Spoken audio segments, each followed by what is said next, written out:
ये कहानी उस समय की है जब न आकाश था, न सूरज, न चांद, न जल, न वायु, न दिन, न रात। सिर्फ एक अनंत अंधकार था, एक शून्य जिसमें कोई हलचल नहीं थी। लेकिन उसी शून्यता में एक अदृश्य शक्ति छिपी थी, अनंत, अनादि और परम। अचानक उस शून्य से एक दिव्य महासागर प्रकट हुआ। इसका नाम था क्षीर सागर।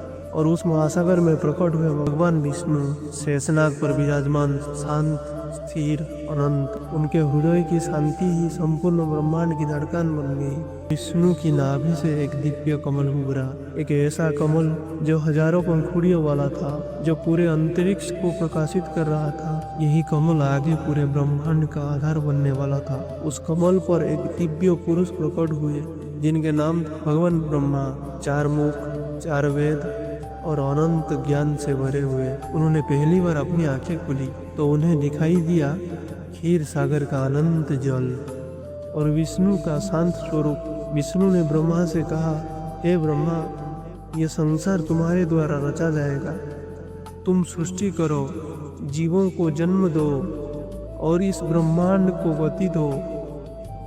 ब्रह्मा ने हाथ जोड़कर आज्ञा स्वीकार की। फिर ब्रह्मा ने तप किया, लाखों वर्षों का तप। और उनके तप से उत्पन्न हुए समय, नक्षत्र, सूर्य, चंद्रमा, ग्रह, आकाश, फिर पृथ्वी, सागर, नदियां और अंत में जीवन। सृष्टि अब चलने लगी थी, हर दिशा में नए रूप आकार ले रहे थे।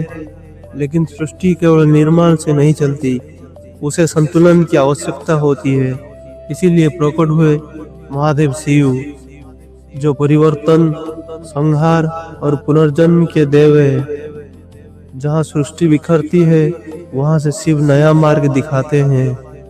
और फिर प्रकट हुई महाशक्ति महालक्ष्मी, जो पालन की ऊर्जा है। महालता दुर्गा, जो रक्षा और सामर्थ्य की स्रोत है। शक्ति के बिना सृष्टि अधूरी है, वही हर देवों में प्राण भरती है।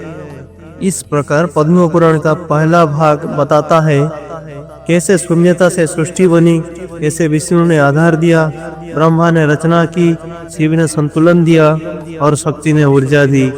धन्यवाद।